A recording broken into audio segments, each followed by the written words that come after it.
A very good evening. Northeast Windogi dialogue swimming tabi punamako han mamakta da dongi house yali me tongramna punamako taramnok chobaglo in a cocktail na kurumjeri. Northeast Windona kana nay nenab gitongta pogachari bang a topic gun salute by cookies. Where is the law? Harry topic asini. How kiba megitang ahumasi maite madi cookie anigi conflict asi chahi ani parak paga mari lainana kokomi na sinduna kogi people convention haiba thauramama pangthoki kokomi khaktanate masida kogi amukogi maikaidagi su folks kisu arambai tengol kisu sumaina pangthoki adubu nakalama romda cookie singisu hariba numit simakta da separation day haina pangthoki hariba separation day asiga mari leinana Kangpokpi district ki manung channa kogi cycle gi mafam amada hariba DSC pangthokpada gun salute tawrubagi damakta FIR panduna hariba miyoising asi gi mathakta ain gi oiba thabak thawram lokhatkani haidana thamli adumakpu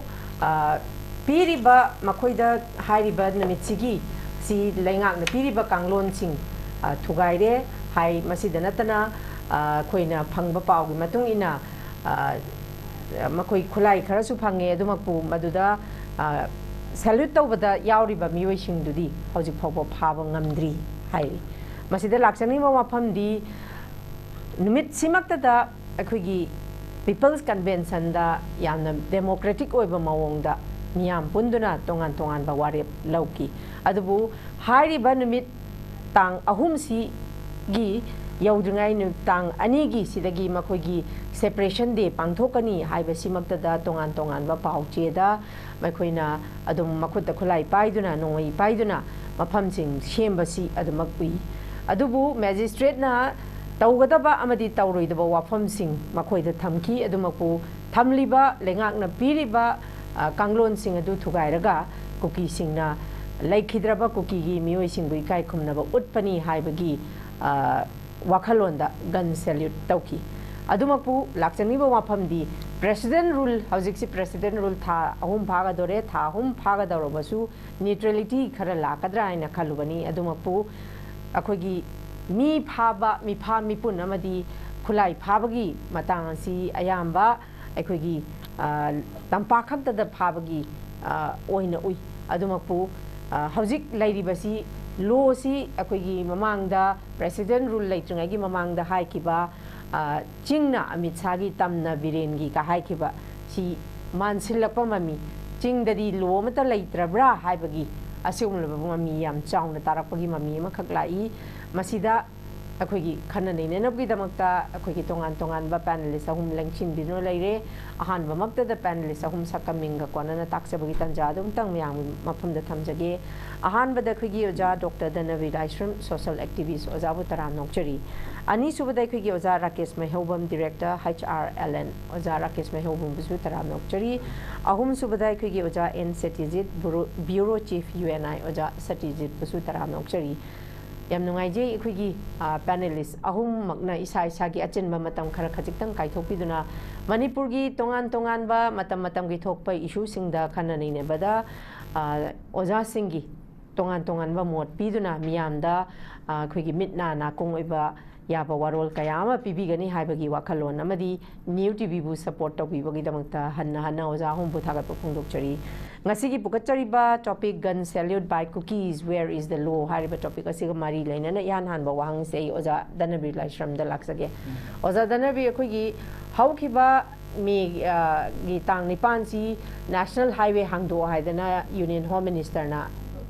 thamgre hangdok pangam gidre adugi mamangda March taruk sibhauba dane akhoi ultimatum pidana khulai sing pikhalau habada makoina phongna makoidi pikhaloi ana akoidi pikhaloi hadana pikatte pikhatta badugi achauba mamine makoigi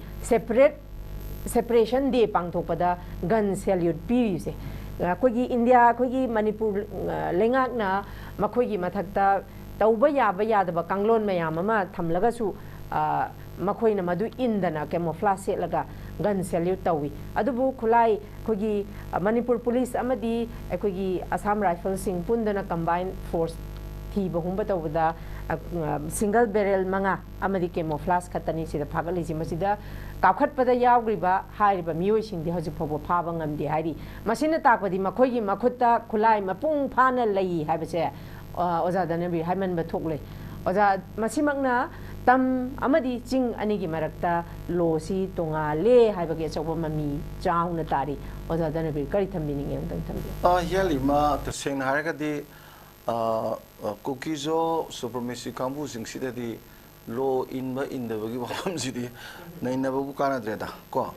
ꯍꯥꯟꯅꯗꯒꯤ ꯃꯣꯏ ꯂꯣ ꯍꯥꯏꯕꯗꯨꯃ rule of ꯂꯣ ꯍꯥꯏꯕꯗꯨꯃ ꯃꯣꯏ ꯃꯗꯨꯒꯤ beyond ꯑꯗꯨꯝ ꯍꯧꯔꯛꯈ꯭ꯔꯦ ꯂꯣꯏꯅꯃꯛ ꯃꯣꯏꯅ ꯍꯦꯛ ꯇꯧꯕ activities 100% ꯀꯣ ꯑꯗꯒꯤ ꯀꯟꯁꯇꯤꯇ꯭ꯌꯨꯁꯟ ꯃꯣꯏꯅ ꯀꯟꯁꯇꯤꯇ꯭ꯌꯨꯁꯟꯗ ꯑꯟꯗꯔꯁꯇꯦꯟ ꯇꯧꯔꯤꯁꯤ ꯑꯩꯈꯣꯏꯒꯤ ꯁ꯭ꯇꯦꯠ ꯁꯦꯝꯕ ꯌꯥꯏ ꯌꯥꯗꯦ ꯑꯥꯔꯇꯤꯀꯜ 3ꯗꯨ ꯈꯛꯇꯅꯤ ꯑꯇꯩꯗꯤ ꯈꯪꯄꯣꯟꯇꯦ ꯑꯗꯨꯗ ꯍꯧꯖꯤꯛꯀꯤ ꯂꯥꯛꯏꯕ ꯏꯁꯨꯗꯤ ꯉꯁꯤ ꯅꯩꯅꯔꯤꯕ ꯒꯟ ꯁꯦꯂꯨꯠꯁꯤꯗ ꯃꯔꯨꯑꯣꯏꯅ ꯏꯝꯄꯣꯔꯇꯦꯟꯁ ꯄꯤꯔꯤꯁꯤ ꯂꯣ ꯀꯗꯥꯏꯗ ꯂꯩꯕꯅꯣꯅ ꯀꯣꯏꯁꯟ ꯇꯧꯕꯅꯦꯕ ꯍꯥꯏꯗꯤ ꯂꯣ ꯑꯗꯨ ꯂꯩꯕꯗꯨꯅ ꯑꯩꯈꯣꯏꯒꯤ ꯀꯔꯤ ꯍꯥꯏꯇꯥꯔꯦ ꯃꯅꯤꯡ ꯇꯝꯅ ꯃꯤꯒꯤ ꯑꯩꯒꯤ ꯌꯦꯡꯗꯅ ꯃꯥꯅ ꯇꯧꯕ ꯉꯝꯗꯅꯕ ꯂꯣ means ꯔꯦꯁꯇ꯭ꯔꯦꯟ ꯍꯥꯏꯅꯦꯕ whenever there is restraint there should be the freedom ꯍꯥꯏꯕꯅꯤ ꯃꯥꯒꯤ ꯑꯊꯤꯡꯕꯗꯨ ꯌꯥꯎꯗ꯭ꯔꯗꯤ ꯑꯩꯈꯣꯏꯒꯤ ꯅꯤꯡꯇꯝꯕꯁꯤ ꯂꯩ ꯄꯣꯟꯇꯦꯕ ꯑꯩ ꯇꯧꯅꯤꯡꯕꯗꯨ ꯁꯨꯝ ꯇꯧꯔꯗꯤ ꯑꯊꯤꯡꯕꯗꯨ ꯊꯝꯃꯛꯇ꯭ꯔꯗꯤ ꯃꯔꯛꯁꯤꯗ ꯑꯀꯟꯕꯗꯨꯅ ꯃꯥ ꯊꯣꯛꯄ ꯑꯗꯨꯝ ꯇꯧꯒꯅꯤ ꯈꯨꯠꯂꯥꯏ ꯐꯖꯅ ꯄꯥꯏꯕꯗꯨꯅ ꯃꯥ ꯂꯣꯏ ꯉꯝꯒꯅꯤꯗꯅ ꯑꯗꯨꯒꯤ ꯂꯥꯛꯄ ꯄꯣꯠꯇꯨꯗ ꯁꯤꯒꯤ ꯑꯆꯧꯕ ꯀ꯭ꯋꯦꯁꯟ ꯕꯤꯛ ꯀ꯭ꯋꯦꯁꯟ ꯑꯃ ꯊꯝꯕꯅꯦꯕ ꯑꯗ ꯑꯩꯈꯣꯏꯒꯤ ꯑꯦꯅꯥꯂꯥꯏꯁꯤꯁꯇ ꯁꯨꯝ ꯎꯖꯕꯗꯅꯦ ꯍꯤꯌꯥꯂꯦꯝ ꯑꯩꯅ ꯁꯨꯝ ꯊꯝꯅꯤꯡꯕꯗꯅꯦ ꯃꯣꯏꯅ ꯅꯣꯡꯃꯩꯒ ꯇꯧꯔꯒ ꯄ꯭ꯔꯣꯇꯦꯁ ꯅꯣꯡꯃꯩꯒ ꯇꯧꯔꯒ ꯃꯣꯏꯅ ꯑꯩꯈꯣꯏꯒꯤ ꯀꯩꯅꯣꯒ ꯇꯧꯔꯤꯁꯦ ꯃꯁꯤ ꯑꯇꯩ ꯑꯃꯨꯛ ꯅꯠꯇꯦꯕ ꯁꯤ ꯁꯝ ꯁꯣꯔꯠ ꯑꯣꯐ ꯄ꯭ꯔꯣꯇꯦꯁꯅꯦꯕ ꯃꯣꯏ ꯍꯧꯖꯤꯛ ꯅꯤꯡꯕ ꯌꯥꯝ ꯀꯥꯏꯔꯦ ꯌꯥꯝ ꯃꯣꯏ ꯗꯦꯂꯤꯕꯔꯦꯠ ꯃꯨꯞꯅꯤ ꯑꯗꯨꯅ ꯏꯁꯝ ꯁꯝꯅ ꯄ꯭ꯔꯣꯇꯦꯁꯅꯤ ꯍꯥꯏꯗꯤ ꯑꯩꯈꯣꯏ ꯂꯩꯔꯤ ꯑꯩꯈꯣꯏ ꯇꯧꯈꯤꯅꯤ ꯑꯗꯨ ꯇꯧꯈꯤꯅꯤꯒ ꯍꯥꯏꯕꯒꯤ ꯄꯣꯠ ꯑꯃꯁꯨ ꯄꯤꯔꯤꯕ ꯃꯔꯝꯗꯤ ꯀꯩꯅꯣꯗ ꯗꯤꯁꯇ꯭ꯔꯤꯛ ꯑꯦꯗꯃꯤꯅꯤꯁꯇ꯭ꯔꯦꯇꯔꯅꯀꯣ ꯌꯥꯝ ꯐꯖꯅ ꯃꯣꯏꯗ ꯗꯨꯁ ꯑꯦꯟ ꯗꯣꯟ ꯄꯤ ꯍꯥꯏꯗꯤ ꯔꯦꯂꯤ ꯆꯠꯄ ꯌꯥꯔꯣꯏ ꯑꯗꯒꯤ ꯀꯦꯃꯣꯐ꯭ꯂꯥꯖ ꯁꯦꯠꯄ ꯌꯥꯔꯣꯏ ꯈꯨꯠꯂꯥꯏ ꯄꯥꯏꯕ ꯌꯥꯔꯣꯏ ꯑꯗꯒꯤ ꯙꯔꯃ ꯑꯃꯒ ꯅꯨꯡꯁꯤꯅꯔꯣꯏꯗꯕꯒꯤ ꯄꯣꯠꯁꯤ ꯄ꯭ꯔꯣꯚꯣꯛ ꯇꯧꯕ ꯌꯥꯕ ꯋꯥ ꯉꯥꯡꯕ ꯌꯥꯔꯣꯏ ꯀꯥꯏꯅ ꯂꯣꯏ ꯊꯝꯃꯦꯕ ꯑꯗꯨ ꯂꯣꯏ ꯍꯨꯟꯗꯣꯛꯑꯒ ꯇꯧꯔꯤꯁꯤ ꯅꯝꯕꯔ 1 ꯄ꯭ꯔꯣꯇꯦꯁ ꯑꯃꯅꯤ ꯍꯥꯏꯗꯤ ꯃꯣꯏꯁꯤ ꯊꯥꯖꯔꯛꯇ꯭ꯔꯦ ꯃꯣꯏꯅ ꯇꯧꯔꯤꯕ ꯗꯤꯃꯥꯟ ꯃꯌꯥꯝꯁꯤ ꯐꯪꯉꯛꯀꯅꯤ ꯍꯥꯏꯕꯒꯤ ꯑꯁꯥꯁꯤ ꯎꯔꯛꯇ꯭ꯔꯦꯕ ꯑꯗꯨꯗꯁꯨ ꯅꯠꯇꯅ ꯃꯣꯏ ꯃꯁꯦꯟꯒꯤ ꯃꯔꯛꯇꯁꯨ ꯌꯥꯝ ꯆꯥꯎꯅ ꯄ꯭ꯔꯣꯕ꯭ꯂꯦꯝ ꯂꯩꯔꯦ ꯀꯥꯡꯄꯣꯛꯄꯤ ꯗꯤꯁꯇ꯭ꯔꯤꯛ ꯈꯛꯇꯪ ꯈꯔ ꯐꯖꯅ ꯇꯧꯕ ꯋꯥꯅꯤ ꯁꯥꯏꯀꯜ ꯒꯥꯏꯁꯦ ꯀꯥꯡꯄꯣꯛꯄꯤ ꯗꯤꯁꯇ꯭ꯔꯤꯛ ꯑꯣꯏꯕꯩꯅꯦꯕ ꯑꯗꯨꯒ ꯑꯇꯩ ꯗꯤꯁꯇ꯭ꯔꯤꯛꯁꯤꯡꯗꯗꯤ ꯃꯤ ꯊꯣꯛꯂꯛꯇꯗꯅ ꯃꯤꯐꯝ ꯍꯧꯕ ꯌꯥꯗꯗꯅ ꯌꯥꯝ ꯀꯨꯏ ꯂꯩꯕꯁꯨ ꯌꯥꯎꯈ꯭ꯔꯦꯗꯅꯀꯣ ꯑꯗꯩ ꯃꯤꯁꯨ ꯅꯍꯥꯟꯋꯥꯏꯒꯤ ꯑꯗꯨꯃꯥꯏꯅ ꯍꯦꯛꯇ ꯌꯦꯡꯕꯗ ꯁꯃꯨꯗ꯭ꯔꯗꯪ ꯇꯧꯕꯗꯣ ꯂꯟꯅ ꯆꯧꯀ꯭ꯔꯤ 5-10 ꯐꯝꯕꯒꯤ ꯄꯣꯠꯇꯨꯁꯨ ꯂꯩꯔꯦꯗꯅ ꯗꯦꯠ ꯃꯤꯟꯁ ꯏꯟꯇꯔ ꯀ꯭ꯔꯥꯏꯁꯤꯁ ꯑꯃ ꯃꯣꯏꯒꯤꯗ ꯃꯅꯨꯡꯗ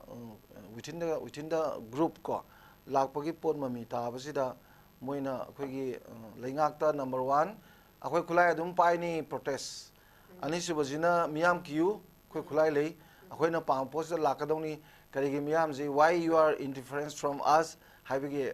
ꯑꯃꯁꯨ ꯌꯥꯎꯔꯤꯕ ꯑꯗꯨꯕꯨ ꯌꯥꯝ ꯐꯖꯕ ꯊꯤꯌꯔꯤ ꯑꯃ ꯂꯩꯗꯅ ꯈꯨꯟꯅꯨꯗꯨ ꯑꯩꯈꯣꯏꯒꯤ 200-300 ꯂꯩꯕꯗꯨ ꯍꯣꯛꯇꯨ ꯈꯨꯟꯅꯨ ꯈꯔ 5-6ꯇꯪ ꯑꯀꯣꯏꯕꯗ ꯇꯣꯡꯉ ꯂꯩꯀꯥꯟꯗ ꯇꯨꯃꯤꯟ ꯂꯩꯗꯅ ꯀꯤꯔꯨꯛ ꯌꯦꯡꯗꯅ ꯇꯨꯃꯤꯟ ꯂꯩꯒꯨꯝꯅꯦꯕ ꯑꯗ ꯎꯄꯥꯏ ꯂꯩꯄꯣꯟꯇꯦ ꯄꯥꯏꯊꯣꯔꯛꯀꯦꯗꯤ ꯄꯥꯏꯊꯣꯛꯈ꯭ꯔꯗꯤ ꯉꯁꯥꯏ ꯈꯨꯟꯅꯨ 5-10ꯗꯨꯅꯗꯤ ꯈꯨꯟꯅꯨ 200-300ꯗꯨ ꯀꯩꯝ ꯇꯧ ꯉꯝꯄꯣꯠꯇꯦꯕ ꯑꯗꯨꯒꯤ ꯃꯑꯣꯡꯗ ꯂꯥꯛꯄꯁꯤꯗ ꯃꯣꯏ ꯈꯔ ꯑꯩ ꯍꯥꯏꯖꯅꯤ ꯃꯥꯒꯤ ꯀꯔꯤꯒꯨꯝꯕ ꯈꯔ ꯎꯠꯅꯤꯡꯕꯒꯤ ꯄꯣꯠ ꯃꯥꯟꯕ ꯂꯩ ꯃꯔꯝꯗꯤ ꯏꯟꯁꯇ꯭ꯔꯛꯁꯟ ꯄꯤꯅ ꯇꯧꯒꯦꯅ ꯇꯧꯔꯤꯁꯦ ꯃꯅꯨꯡꯗ ꯄꯣꯠ ꯂꯩꯇ꯭ꯔꯗꯤ ꯇꯧ ꯄꯣꯟꯇꯦꯕ ꯑꯗꯒꯤ ꯃꯊꯪꯗ ꯑꯩꯈꯣꯏꯒꯤ ꯁ꯭ꯇꯦꯠ ꯁꯦꯀ꯭ꯌꯨꯔꯤꯇꯤ ꯐꯣꯔꯁꯁꯤꯁꯨ ꯀꯤꯍꯜꯂꯤꯕꯅꯦ ꯅꯣꯏꯅ ꯍꯥꯏꯕꯗꯨ ꯅꯋꯥ ꯂꯧꯗꯦ ꯑꯩꯈꯣꯏꯅ ꯇꯧꯅꯤꯡꯕꯁꯤ ꯑꯗꯨꯝ ꯇꯧꯅꯤ ꯅꯣꯏ ꯀꯩꯗꯧꯒꯦ ꯌꯦꯡꯉꯨ ꯁꯤꯅꯦꯕ ꯑꯗꯨꯃꯛꯅꯤꯗꯅ ꯍꯥꯟꯅ ꯐꯖꯅ ꯁꯤꯁꯤ ꯇꯧꯕ ꯌꯥꯅꯤ ꯁꯤꯁꯤ ꯇꯧꯕ ꯌꯥꯔꯣꯏꯅ ꯄꯤꯈ꯭ꯔ ꯄꯣꯠꯇꯨꯗ ꯑꯗꯨꯃꯥꯏꯅ ꯇꯧꯔꯤꯗꯨꯅꯗꯤ ꯇꯁꯦꯡꯅ ꯁꯤꯡꯅꯔꯤꯅꯦꯕ ꯑꯗ ꯁ꯭ꯇꯦꯠꯀꯤ ꯔꯦꯁꯄꯣꯟꯁꯇꯨ ꯍꯣꯏ FIR ꯆꯠꯂꯦ ꯑꯗꯒꯤ ꯄꯥꯏꯈꯤꯕ ꯈꯨꯠꯂꯥꯏ ꯃꯌꯥꯝꯗꯨ ꯑꯝꯇ ꯅꯠꯇꯦ ꯐꯥꯔꯤꯗꯣꯀꯣ ꯁꯤꯡꯒꯜ ꯕꯦꯔꯦꯜ ꯁꯨꯝ ꯀꯩꯅꯣ ꯇꯧꯕ ꯈꯣꯠꯄ ꯃꯌꯥꯝꯗꯨ ꯇꯧꯕꯒꯤ ꯄꯣꯠꯅꯤ ꯑꯗꯨꯅ ꯂꯣꯏꯅꯃꯛꯁꯤ ꯊꯝꯖꯔꯒ ꯑꯩꯅ ꯊꯝꯖꯅꯤꯡꯕꯗ ꯀꯩꯗꯧꯕꯒꯤ ꯍꯧꯖꯤꯛꯄꯨ ꯁꯦꯄꯔꯦꯁꯟ ꯗꯦꯅ ꯄꯥꯡꯊꯣꯛꯇꯣꯏꯅꯣ पांथोइसिजु ngसाइगी डिमांड दुगा खोइ सागोनना लेरि हाइबगी पोटनेबा कइनो द मोइजु यामना कइनो से चिंगनबा लेरे कॉन्फिडेंस लेरेक्ट्रेबा कइनो मार्च की कुनमाथोइदा मिसा मसामंगना यूनियन टेरिटोरी की कई सेपरेट मिनिस्ट्रेशंस दी अखोइ खनदे मसिदी लेते हारे अदगिदि मो अखोइगी नॉर्थ ईस्ट इंचार्ज पुरिबा एके मिश्रा मागी टीम दु लापो कांदा 11 कनोदा चोचामपुर माना वारी सारंबदुदा इंडिकेशन हम चौंग पिरमे अखोइ से लागा 12 तमु ऑल सेक्रेटरी द साइडना अदुगी मतुंगदने अखोइना आदम तांग मंगा दगा मु चलुरिदो सिदगी सीएसओ अहुम इदि कोकोमिने फोक्स ने मुकोने मोइगा वारी सानरगा नुमिसि लेपगा सनरिनेबा चत्तबा याव चत्पा याव तौबुदुना माइ मागी तोंगान तोंगान बा स्ट्रेटेजी की मतुंगिना तौबुनी फत्तबदि नते अदुम फैको अदुमाइना लाकपा पोटसिना मोइगी माइकेदगी अदगी उनबदुदसु मोइने पाम्बा अमता रिजोल्यूशन तरुक अमता यारोक्त्रे अदुना मोइदी मोइ लोइनबक चत हौगलकपगा चतकदगी तौब खोटपा खनबा तौरे अदे अखोइनजु सावरे मरमदि मतम मांगदना सम पैसा तिंगनदना खोइ लाक्तना खोतना तौरगा वा लेपंग मोइदो कदौ लाइनो गाइजु मोइ इकाय खने यामनको स्माइल लाइबा पोचिना अमुको अमदी फोक्सी people mandate na ya da ba organization ni ka ba arol am khak yaw rakhi ba do moi ki version je sai do khunu manak ta le kan langun manak le kan da di moi to ba ma dum ngang ba adana kor ko mi yaw ta bji am phai moi yaw ra de khoi work out to ge to ma bani from di moi hana war declare to bani hai ne ba okay okay adagi akhoi da na mu danabi LAISHRAM ito tumum lak pusi am nuai maram di 1993 ki naga ko ki class ta moi na mayum da sahi kaya ma hanjan da ngai khana ba kham dok tana ching da dum lei hibagi ngasi bo to khoi miyam na kaw dri ga ne heu boga adu afam du lak padu home na ga dia impressive bizane khoi se aduna ngangna sakna ba da ju moi na haiba ko pa miyam du akhoi chal jing du ju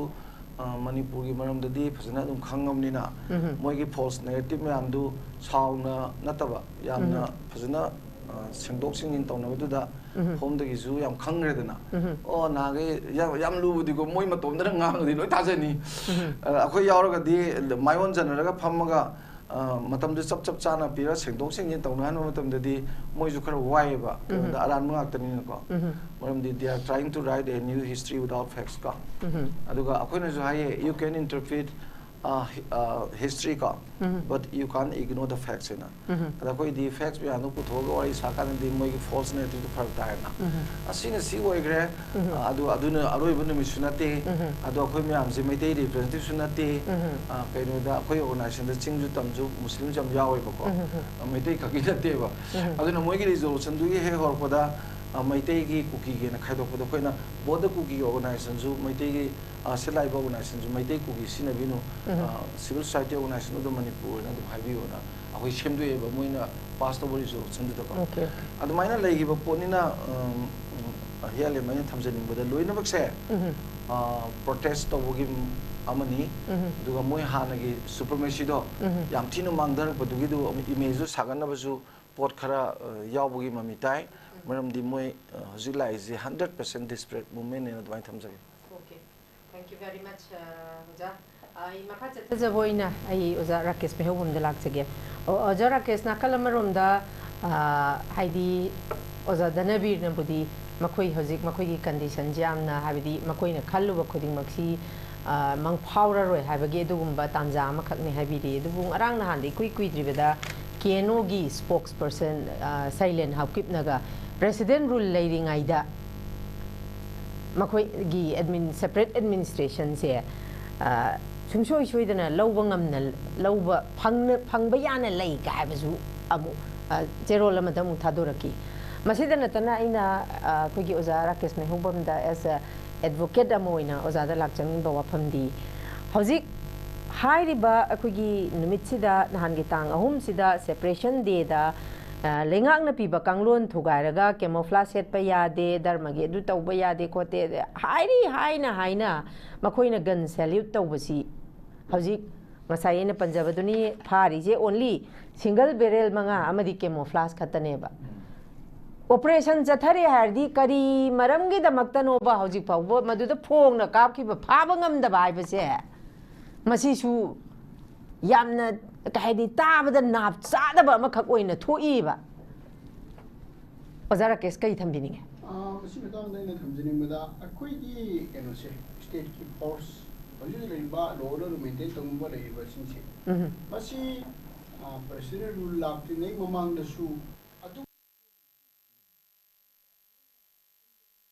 तंपाक्ता खुद हलवोइदबा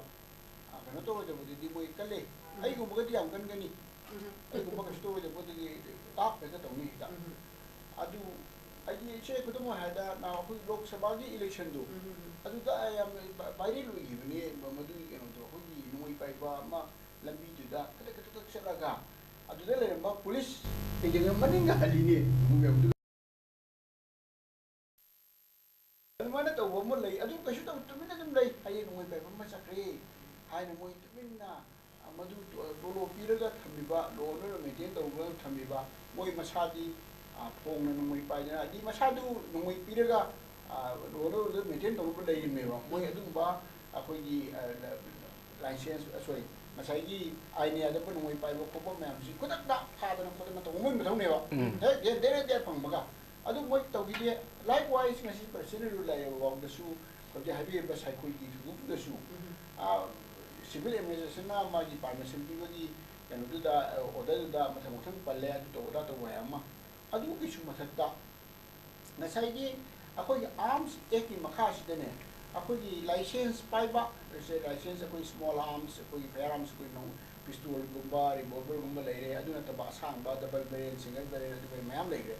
अदु मोइ सिंसे अखोई कनोदा public place दा मसी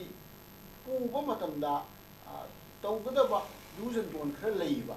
public place yes I मफम मदे मदे पुरगा चप याय अदुम ओनम आइगी नोंगैसे आई मदु लोय मखुम कुपगा पुगदबनेबा अदु नतदना मदु डिस्प्ले तौदना तौबसी मदु आइने यादेबा अदुरा मोइगी अदुदा तौरिदु अंगासाइगी मोइ लाइसेंस होल्डर नाक्तने सु लौरसिने को अंगासाइगी नोइ पारगा चलिसिंदो अदुना मोइ पब्लिक प्लेस नि मोइना तौरबा जगा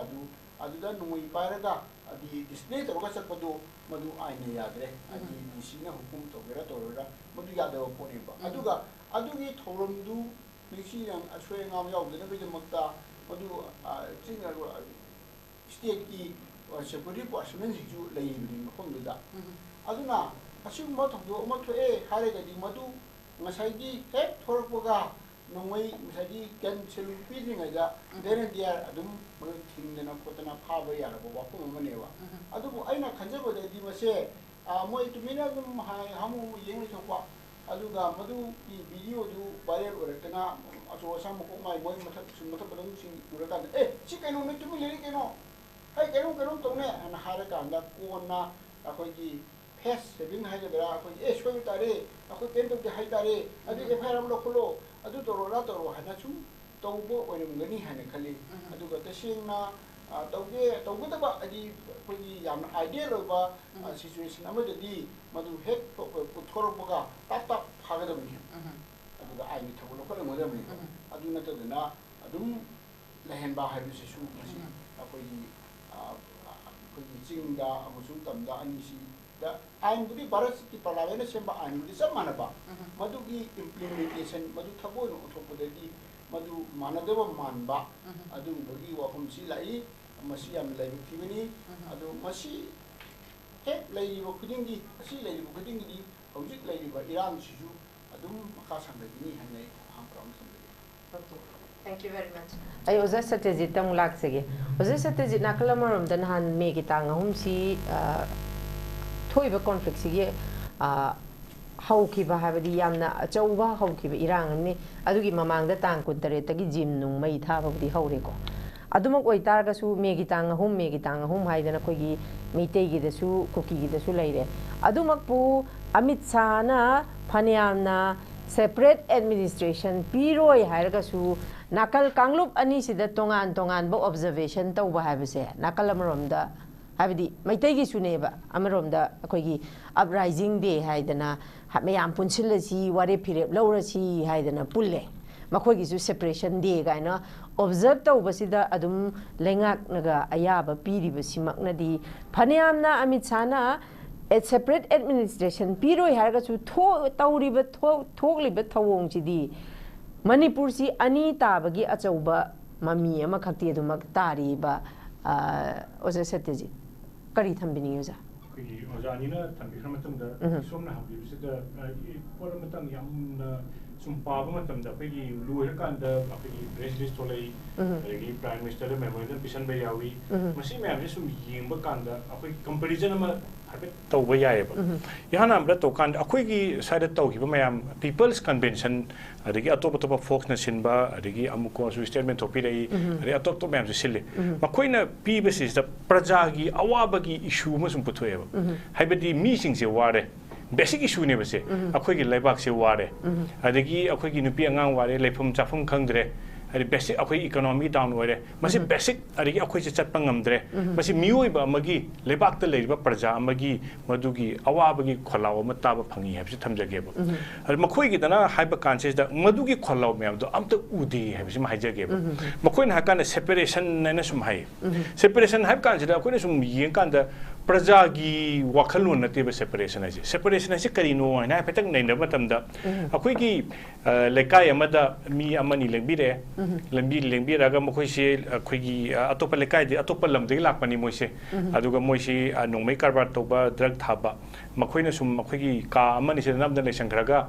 akhoi hoji pura separate oba pami lamje masisita karamta su police changbira kanu akhoi na tawjaba popi de sum thajage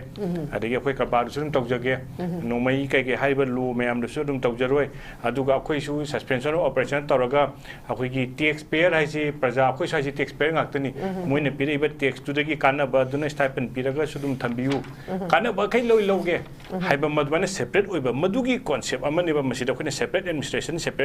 amuna khalo kan masi warame hadi kanamta yaw ya daba makhoina mo haiba sidai separate sida munne yang kan da sida makhoina haiba si atopa misu leiba ya daba hai makhoi dang leiba adoi tadi india sida leidi si loan disingani hena leidi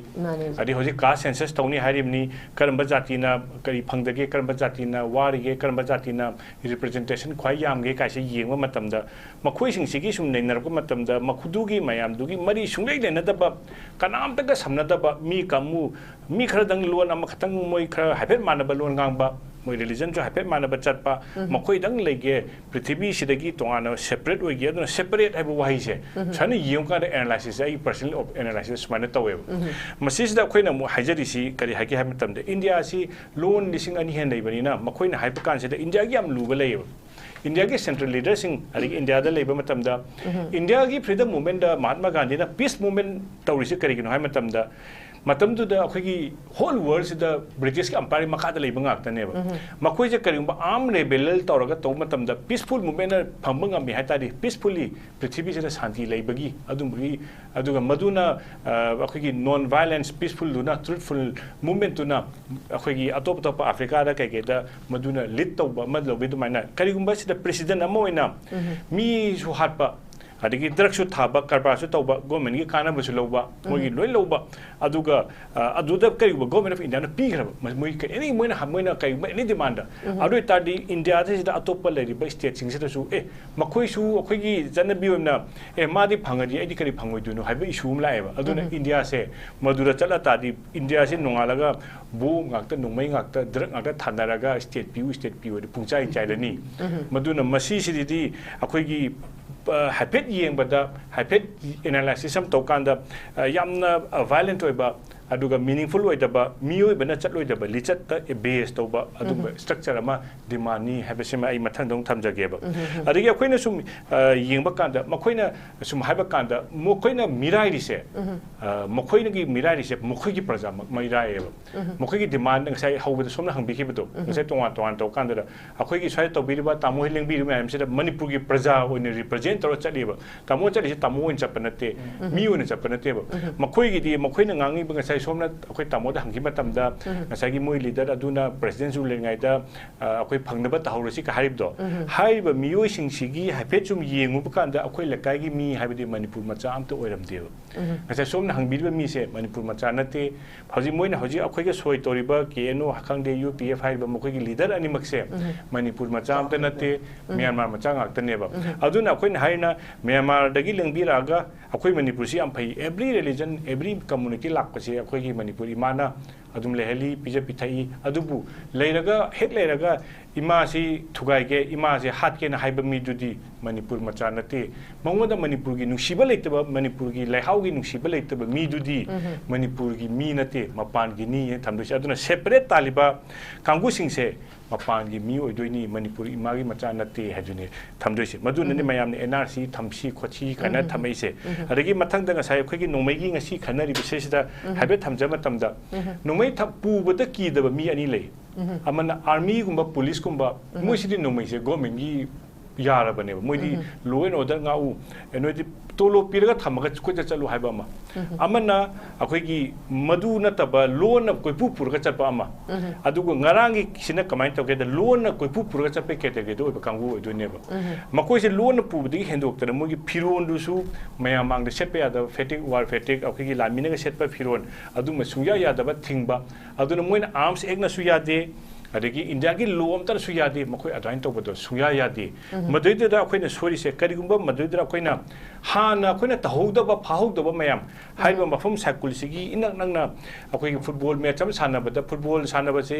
mayam se phajana exercise to tholei adu haiba mafum sidi nongmai oina yalaga nongmai oina kapaga adwaina sanabagi train ama leibani na makoi se football su nongmai na kapaga oina chalage adi asomda leiba goalkeeper du nga adi kapthoga koina changi haina adugi wakhalon khanba ama madu oidobo mali haiba sima thamjage adi mathang da moina ki da bam yaur se kari gino haiba makhari ani shueba ki da basina kari gino hakan da moise akhoi gi law sina moina apply tawda law sina kari gi apply tawdino hakan da kari gumba akhoi gi India sida atoppa lam adi ambassador akhoi gi kano gumba moise India government ta phaba yade moi embassy da changba yade kano da moise foreigner neba hauji lengai ba sing du India government phaba khopda ki da ba adi akhoi gi noi gi law do chana di haita di akhoi lam gi macha oi dori neba aduna akhoi gi ambassador gi status su phangda ba naro ne changpa akhoi gi law chana da ba law kai no khangda ba akhoi ni na akhoi si de moi sai de du chana ba ya da mani adu khangda ba adu mi oi dori ni haiba sine ba thamjari se masi mayam sida akhoi na praja na pindri sina hana akhoi gi pr leitingai da sumaina to ba sida mayam na hainarame akhoi pr la di mayam na hairam ba si moi du su tawdu mali adagi nomai su thamo hai adagi lambi chapa su yarani hai ka hai kan sida madugi onna taina ba da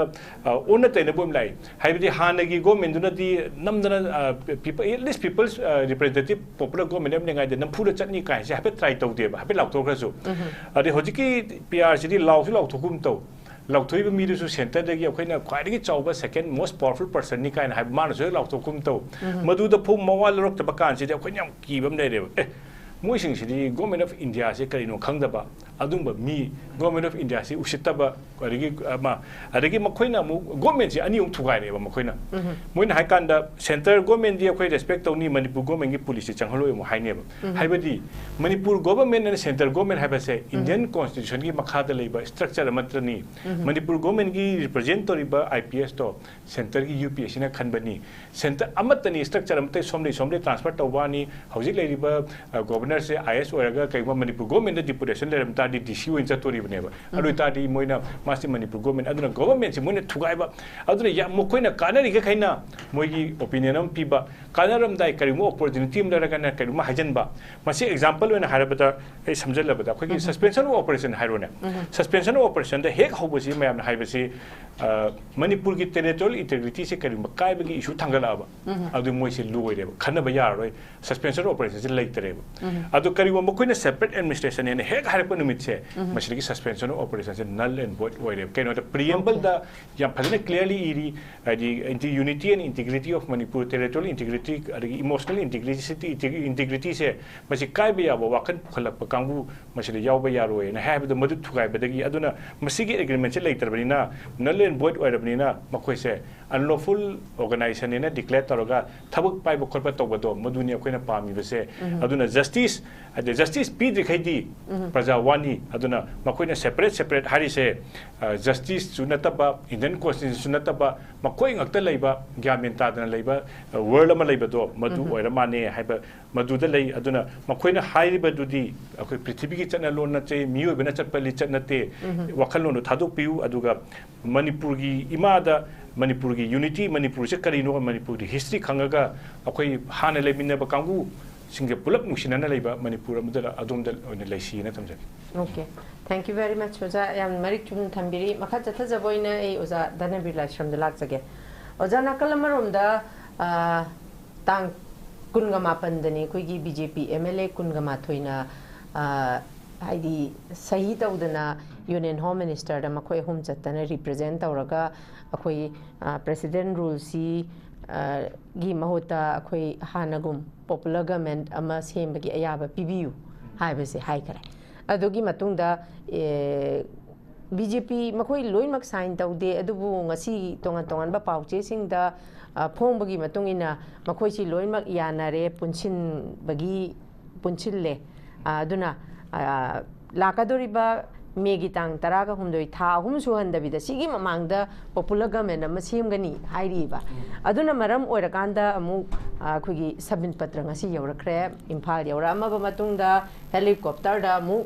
jora champur chale aja sida lakchani di popular government ama sembada ngasagi kuki gi makoi tarado madu moi sina mu kamai tawdoriba haibagi question nama mu lai ba kaino da BJP gi tare yauri beduda oza sigi matangda oza haidi sambit patra lakpase aham lakpadasu malhallamaga ama mu kausala wari sana ama mu kausala wari sana noi jidi leadership ki kaino laire haraganda dum chaki handak na kari thoga ba ma lakpasi matangda oza gi mot kari oza dang thambi sisu kan to yale mai ni khamjabadana sambit patra hek lakpaga ma susampur sale ko aduga bujangin bate unara adegidi MLA khauteju dei ko ada unari si ani si moi kanam yaundra uni kanam yaudana unari si moi gi manungi wa khangdokpa male adagi hoji hana soi tore ha 21 du BJP gi traum doi adagi NPP gi ahum NPF gi ahum ko independence ani ne ada pulumna si ku ma thoji mantung da kulum doi mu sure mu haidana adagi hoji se अखोगी house ता होगिबा parliament की session दा केना दुम हाइदना अखोगी home minister ना पिया थंबजी अखोइना सोइदना पिया जि लौथोकनी करम कांदा मैतेगा कुकीगा यानरब मतुंगदा आइदि पुल्लब मतुंगदा हाइबनेबा माना हाइरिजि माना मिनटोरिजि प्रजाना तेबा मसागी MLA सिनेबा अदा MLA सिंगजी ओजी अखोगी रामेश्वर नमु यामना कराय तारे लेंगाक सिगी यामना मरुब थौदांग लौरिबा BJP gi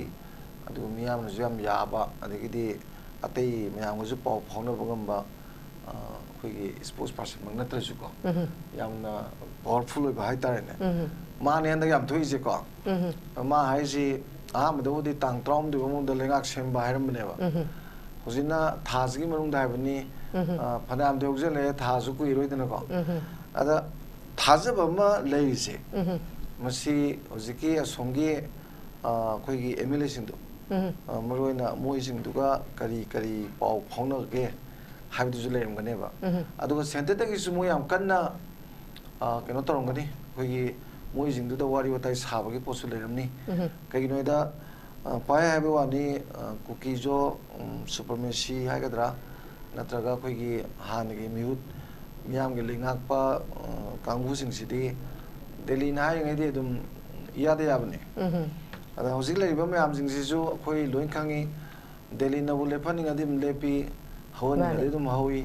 लिंगाकसु दिल्ली नु सेनिंग अदिम सेमी सेमिंग दि दुम तुई हानजु दुम सेमबे याइबको समी पत्रान बला पेदु फेब्रुअरी की तांग मापनदा चीफ मिनिस्टर हानगी रिजाइन तौरे त्रामा थोइदि केनो तौरेको अदा सिगी रिजाइन के तहंदना एक लाख कई मुक सत्रिंग इधर हालक पगे एयरपोर्ट की गबदे के साथ चंगे लगा तौरे अदगी दी मतंग जी कोइना लेंगाक से सेम दो माले luching boy biya wajing ji hanjan hanjan unare adai ni matam pasana mangal le aduga PR thamgrena ada sida matam dugi PR thamba dugi magi maram je masi jo koina sum uzaba kanda India ki di central government di PR je dum pa me dana ai third me matung adum loibuga PR thamdaba thamaga chamana na state administration ji moi loi paisen grena aduna Kukis-Where supremacy na moina sathari moi gi irang sida ko aine hajo lanthang ne na maya ni pan do lanthang de nakanam ju maya som na ju maya ko lan de mo khatang pan ge pa ya pod ni pan pai nei dena aduda maya amana Kukis-Where supremacy ge interest ne ba moi ju sagi internal security gi damakta moi ji ko gi counter insurgency me joina matam sang 2005 tagi senior paji lep tana senior panina moina kusi to kanda som dagi ju yam kana central paramilitary force dagi ju the union government dagi ju yam kana haibdi ngam deba haibang ngam dana sum lak pagi to da moi ji kai nawang bai tare ne adumai lak pagi lep tana sum lak pa ponina moi nek to bujin se kaya ju haibang ngam deba aga adugi moina sum center na moina tawngi abis center na tawusida moi ju demand je sum kangala kuduneba kangala poi di demand je unit te to yokhala abduneba yam thajar ba to ko adagi di somdana mu thang maya amadana internal security national security gi counter insurgency measures ta moi myam ju sinare tawya ba tawre adagi di laiba khoi gi adagi holakyu myam ju kumai wo yeng lere adumai tawga lep tana khulai phagat paga mi phabaga khulai phagat paga mi phabaga adai khare na kanna mayam ji loi tasal le ga khan matam da armed forces special power ka je extension ga tawduna sum chathara pojita konang de kanam le ramdre ba mo tongi mayam ji dam ta le ramdre asomda manipur gi ngamkhai wang da loi leigre adagi di som de gi kangbu mayam du puraga asomda mo kenebi na haraga la na mu thenare hojibo sonari lepa leite na tra asum ye kana sum ye kada moina kharamba mayam do hojikti kaimbo upai le rektre ba adagi di pressure di am henba community international community pressure ju lei adagi even political party me am tongan ba pressure ju me am lei dena ba si loina mak si nguraga moigi akoina krai tare moina sanari ba union government gi moina tawse khaliba lila do fail ora pose masidadi miyam na ju popular government pa me dena ko adunu maromoi dena popular government ama lehaning bagi wakhal ji hojikti layam dong ma leba kai no da PR ji kra sangdana phajana lei gi hardi ngalingai di adu wakhal lei adunu bu secretary dol secretary ta magi governor gi thoina magi administrative thamdana atai tawde dena ko tawini adagi di ek yam thuna highway gi free movement gi khulai me am di sam to bagi port kalo law thok bu asom nagi protest taw kana salau to thok kharga gi tangna ga state courtesy power ga sino ya bu taw dangai sum le psi kharat puina lein bagi mu mandaba ure ko adai de mo hoi in the meantime ma security gi meeting taw gre nan adai da highway gi taw gre ngasi highway gi taw ni adai sambal khaba gi taw gre left na de ma taw ri ba ko tawri me am du tawi tawraga thaba oina di miyam expect taw 100 uraktre na adani miyam langai je adu ngasai koi saita jina haibugumna akoi gi sida lariba sida hoji miyam gi popular government pambasi manipur miyam gi apam oina tawreba aduga Kukis-Where community gi ju pai haibe wani chindana ma haibani body language da akoi unna khona bada lei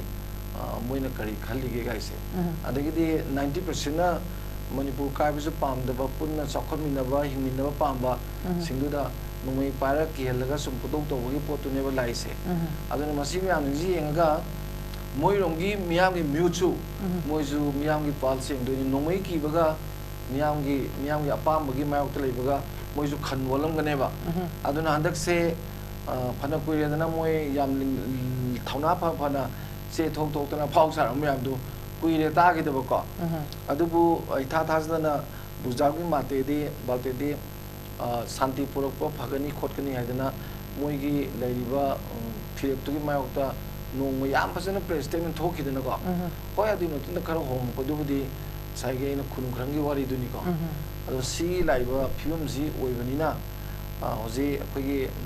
केनोना हेले बना हंबिरिजे मसी लेंगाक सेमनबगी लाइबसिदा असोंगी लेंगाकपगी mute मियामगी म्यूटुगा सोंगी मियामगी म्यूटका अनि ताइसनबगी समिपत्रगी रोलजु लेरंगनी अदा होजिक सिमा ex minister villain उनगरे अदे x कनखोगी speaker उना अनिमक्सी होजिक उनगरे को अदुना मतुंग ताबदु करी तोगदौनो येंसी अदुगा हानदौना सुम तौसनर मगा पियार थमदुदी थाजदे हंदकती सुम तौसनर मगा पियार लोथोकुजु याय अदुमाय थमजगे okay thank you very much आई ओजा राकेश मेहुबम दंग लाक्सेगे ओजा राकेश अखुगी नहान की तांग अहुंगी तोंगान तोंगान बा कोकोमीगी वारे हाइतारे सिदा इंडियन कॉन्स्टिट्यूशन पीबा फंडामेंटल राइट्स सिंग मणिपुर मियामदा फंगहल्लू हाइबसिदा अतै अतै फुरुप्ती फंगी ओजा नेशनल हाईवे फ्री मुक्सिदा फ्री एंड सेफ मूवमेंट याहल्लू हाइजे अतै मैतै दि फंगद्री बसे सिसु तसेंगना कोई करी हाइनी प्रेसिडेंट रूल लाए मागी तौबम थोप मयाम याम पामबने प्रेसिडेंट रूल जे मयाम ना हां बदाइदी पॉपुलर गवर्नमेंट अमा पाना पाना करीगुममदा तौबंगा मक्तबसिदा प्रेसिडेंट रूल जे लादी फरनी हारमे हजिक सीनसु नेना ताबसे पुरक पंगमदे अदुना ngahangi kokomi su tongan point se aduma yamdaga nati yam yami adu yami ba point se point yam ba yam da budu nati ba miyam na pambi ba point sida government of India na pai khat pi rak podune ba pami se khwai maru machin thongna hai graba national highway tang nipan dagi chatpa yarani hai ba si ngasi ba thabak oin onthok pangamdri ba सी article 19 की मतुंग इन मियोइबा अमगी fundamental right ने बसी हाली बने बसी अदुदा हौजी अमु popular government लागा अमु semen खलसी सिदसु अमु वरुशिन लाकनी हाबसे थाजा रोइ दोइरा अखोय बो गदुं ज्ञान मम्मी ओजा मसी मदा आइना थमने अखोय सी लो तमसी कोई कॉन्स्टिट्यूशनल लो ना पेपर में यावी मसीदा अखोगी संविधान कॉन्स्टिट्यूशनसी मसीदगी इंटरप्रेट एबो को ना इंटरप्रेट एबो को लिबा मयाम सिलै नै नै नि असी नैनरे आई जई कुथा मु फारे खिलोरे पसिदा अदा अखोइना तमकपदा थेनरैबा कॉन्स्टिट्यूशन की मागी वैल्यूज अदुगा मदु करमना implement तवी करमना मदु enforce तवी अखोई सुप्रीम कोर्ट हाई कोर्ट लेबा दुगा सरकार के डिक्शनरी सिंग करी सिम मयाम अखोई न तमजरब खंजरब मयाम दो हंदक के मतंग ता पुला फेल ओए के दुगे बु से a शू एब्रोगेट तो मयाम कन लावी अरे ये शू मोगी मतम दु लोइरे मखा ताना मु याना सीएम इदना संदोक खिद्रे अदो आइना खंजरब ओ शू लेत्रे शू मागी यानबा मतम लोइग्रे शू लेत्रे हने खलुरे अदु मोय कई हरगेबु ए शू मतम एक्सटेंड तो दबनी मदु बोय खोय मदु एब्रोगेट तौरे हाइबा नत्रिबनिना मसी अदुम लैनी सी आते सिदी अखोयना तमकपदि यावदेबा अदगी अमु तांग निपान दगी चटपा हौनी हारेको अनुमितु गुंगावंग तौना तौरे अनुंगा लगसु मरमदी के दोके दमसी तोम दिगन हेरी माना खनबा तोमना खनबा चावना खनबा वखन की मतुंग तो तबा नतेबा अखोगी संविधान सी मसी अहिंबा कनो मसी दि इरगले बिदु तबा अहिंबा अमु ओइना मदु थबगन ओथोक्तुनेबा अदुगी दमक्ता राउंड द क्लॉक अदुम मसी अखोगी प्रजा सिंसे मदु मनिंग तम सत्प यानबा करी तौदगे जे मसी के लेबा पेशनरी सिंग तोलो चारगे लेबा इबु बेबे सिंजे अदुम होनरगले गदम ने मु सिंजिना अदु होनते ना हौजी तुमिन ए मदु कन हो तौरी कोली हजा हारुद ए मदु होनरी यादा तोइनी हारगने वे हारुदा याम समना यादा तोइनी ने को कन होनरी हाइना अदगी मु अखोई की मसी की मतांगसु अखोई हाईवे दा चटपो खोपो मतांगसु कोर्टसु केस खर लेबिनी अतोपो किजिना थावा खरसु लै अदुसु मसाइगी कोर्ट आइसिसु मोइसु हाइरगा मरम मुबुदि पिरकनी असी लेदिना तौरिनी हैना अदुबो कोर्टसु मसी कोई थूना enforce tꯧꯅꯅꯕ ꯃꯁꯤꯒꯤ mechanism ase adu melaka keno dedi kari hai ki bokoi constitution da hai supreme court na high court se like chi de yaudra su hana iraga yaudra su khoi to do the complete justice ko na anoba kanoma khulai ba force ba sem saba ya ba chitau lutau habije ngami haina like de yauri bo adu gumba makoi da pi ba ahin ba sakti sinje china ba su udi aduna ultimate end na khoi commandment sin adu wara ga tokba adugi aduga madu thabon onto ko dori ba कर्मचारी Singh public servant Singh दी मखोई की तोलोबता अथिम लेके अदुगा नोई थी थबोन ओथोकते संविधान को फजने enforce तबो ngam de तोलोबता का handle ने अदुसु लेती मोइ जे कछु वादी वारी बिने खोइनी अदुना अरोय आइना मखा थमजलिमदा अदुना मसी अखोइना तबोदबसे मसी अखोइ प्रजा सिंहना अखोइ की म्यू खनबा सोइहिबा सोइबदुना ngasi असुंबा दोसा अखोइ म्या पुन्ना फंगमिनरिबनी अदन मतुंगदा म्यूट खंबदा को इजेक्शन मिनची है नहीं तुमरे okay thank you very much लुशला पदाई सत्यजीत तलाक से के सत्यजीत मियाम ने खंगने हाबदी हौजिक लाइरिबा कॉन्फ्लिक्ट सिगी वारोइसिन नसी लुशिनदबसी गवर्नमेंट ऑफ इंडिया की मखुत्ता लई मखोइना यारगदी विदिन 1 hour दबो लुशिनबा हाइदी 30 minutes दबो दुम यारदी यारबनेबा ओजा अदुमकु सिदा कुकी सिंह से proxy सोइना हाबदी Indian army सिंहना Meitei सिंहदा directly तवदी यादबनिना proxy cookie Singh से प्रॉक्सी सोइना सिजिनरगा अदुमक मखोगी गवर्नमेंट ऑफ इंडिया की पॉलिसी में हम तौरगा लैरेबा अदुमकपु मसिदा पॉपुलर गवर्नमेंट सीरे प्रेसिडेंट रूल लाए फनी खलुरे फत्रे अदो हौजिक मियामना अमुक चाही अनिगा फाजलक हेंजलपसिदा तोंगान सिविल सोसाइटी ऑर्गेनाइजेशन सु मागी लबम थोपा इनिशिएटिव मैम अमा लौरी अदुमकपु लोइसलपदा हौजिक अखोइना दरकार तादुसी गवर्नमेंट ऑफ इंडिया ना सानरिबा पॉलिसी सी मतौ करमना अखोइना डिफीट तौबदगे हाबसिदनेबा अरोइबा लाकादोरिसे ओजे सत्यजीत करी थंबिनी सी हाना सी वाइसे खरदो आई सुम कौक्टर रिपीट अम तौजगे बखगी करिगुम लम अमदा सुम केओस याम कुइना लेरबा मसे गवर्नमेंट गी याम थुनोइसन दबा यादे कईगिनो हाबतन केओस लेरिबा मखै लाइरबदा वाई नुपी अंगांग द वाई मदर क्रिमिनल टेंडेंसी हेंगलई अदुगा नोमै पाइबना अखोगी माइट इज पावर हाबदु लाई रूल ऑफ लॉ लेते हाबसि मै थमजगेबा मसी जे सुम लकान अखोइना चाइना गी निसंगे मदु मान मयाम नदी याम डिबेट तविको मतम जो जीपिंग जिना प्रेसिडेंट जिना लीपिंग जिदा अखोगी स्टूडेंट मूवमेंट याम कना प्रो डेमोक्रेसी की लापदा स्टूडेंट मयाम दु मिसी खोले नुवाइते अदुबु मांगना हापेट येंगमगा लीपिंग दबाना हयिंग आई उले हेलमगनु हना हाय मी लाबु लेबना nga mayam do ma kumthagre sentence amta ni man hairami do adu moigi hek makuk tuna hairamami na mi imta le helam ganu hana le ramba phibam de le helamu haibani na mi sing do loi takai I tari do mana nongal bhagat ringa da chamthui kanghalli adu na hana gi phibam da hanjelai adu mi khra sikhra basu normal si laeba machine akoina haise government oitadi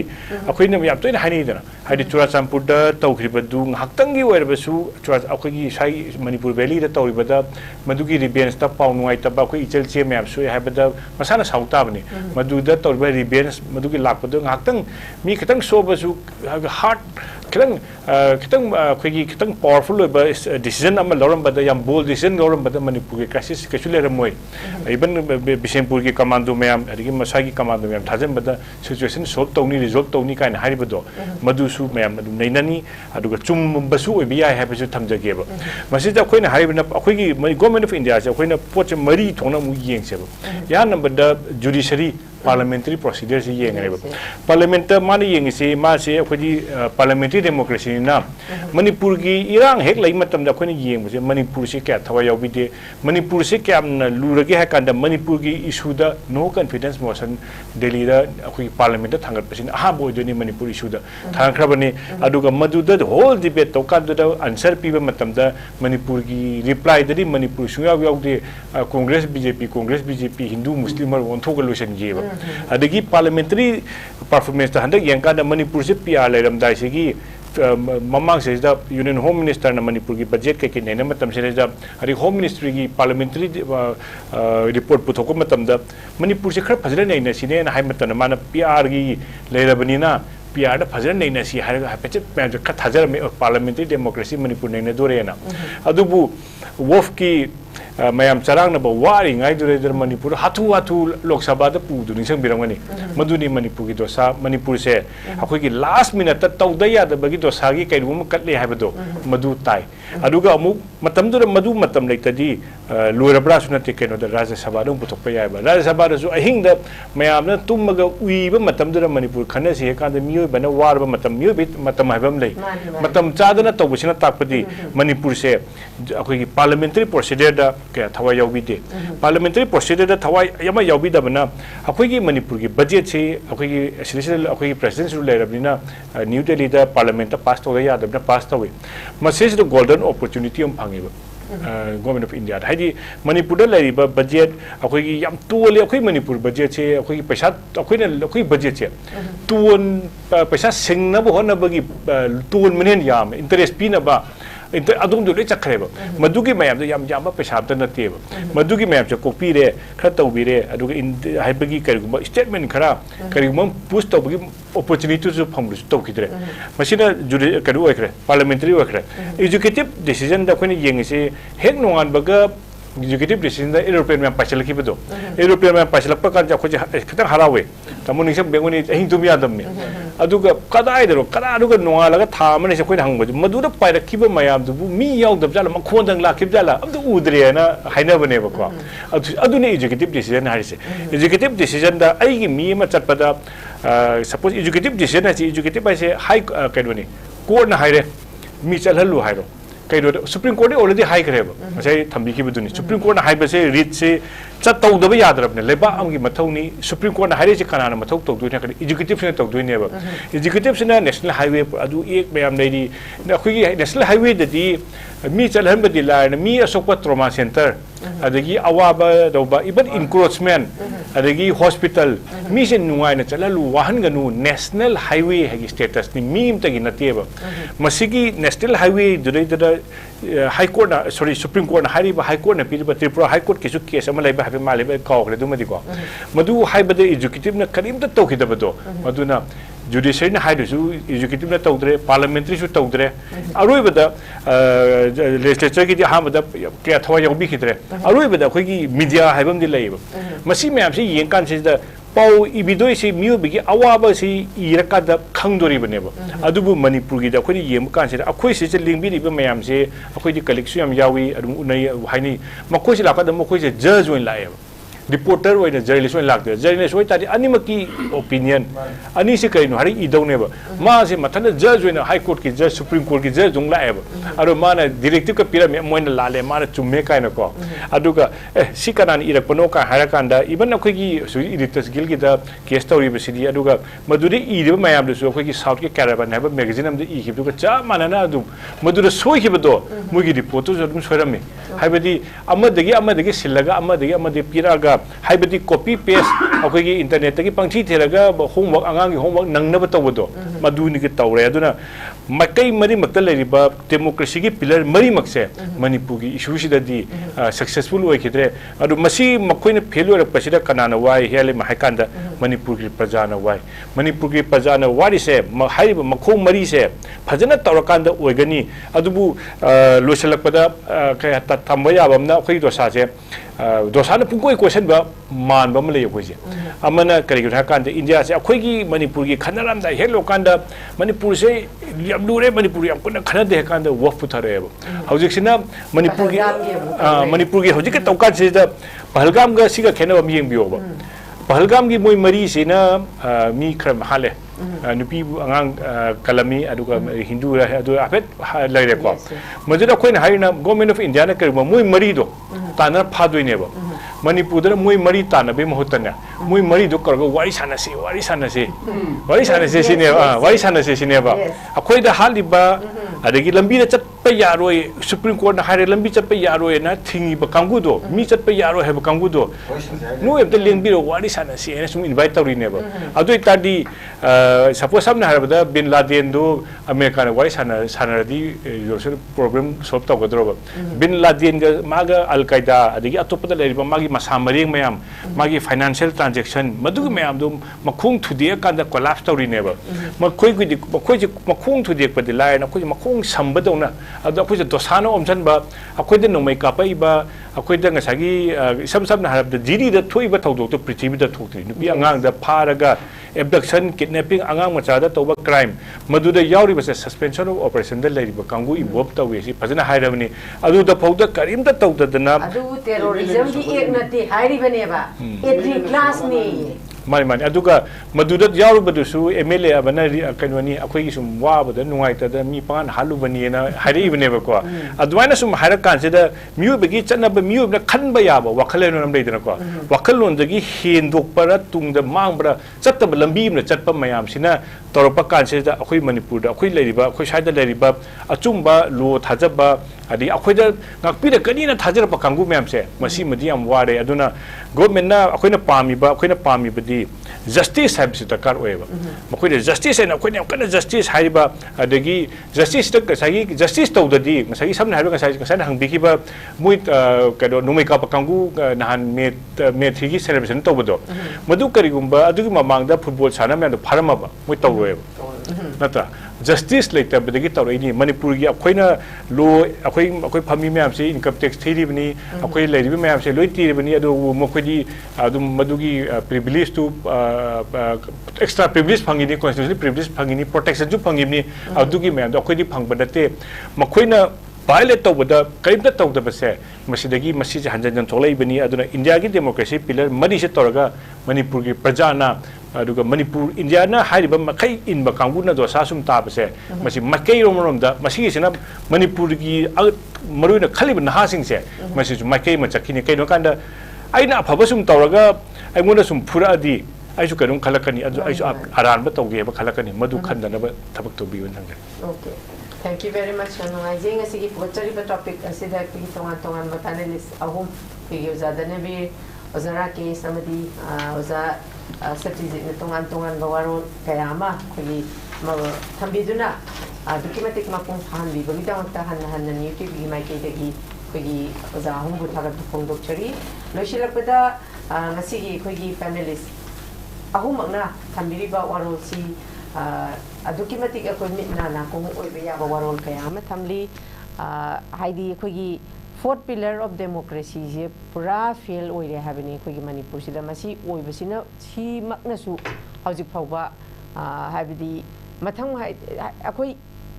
leibak ama semba adigi khoi democracy gi mathang leiriba pillar je khoi leiriba khoi ecological balance ama kairakpada kaibe ko chamane adumaina tawdana mathang ama kaibadagi mari kaitharakpaduna maram orakanda akoi pura failure oire habasi amanbada thoklaroi adumapu masi akoi sambit patra lae magi drama si nong nini matungdadi karino haidi amadi khangani aduna akoi prajana tawdusi we have to wait and watch si kaktana upai leraktabagi phibam amakhak lai even akoi oza RAKESH naga thambiba makoina tambada yaurak mayam ama hauzik mayam ama yauksalakpa sigumba mayam ama adumapu khoi oza DHANABIR LAISHRAM na panbiba makoi si hauzik si choktharabani makoina khaluba sa mayam ama haidi mangphawna roi khalakpagi dumba tangkak ama khaksu yaure haiba simaksu ishorgi thawjaldagi masima yaudana leiriba tangdu leitadabasi athuba matamda anauba khoi popular government ama lakpa miyamna amuk yamna pamnare khoi isamak sudumak pami masimak haidi thabak haidi action oina onthok piraktana awonba mapurakpa oirasanu haiba warol se thamjaba loinena masigi onidi miyeng tabiru khwai punam ki mafamdagi kainana ba yathang nijari till then take care and good night.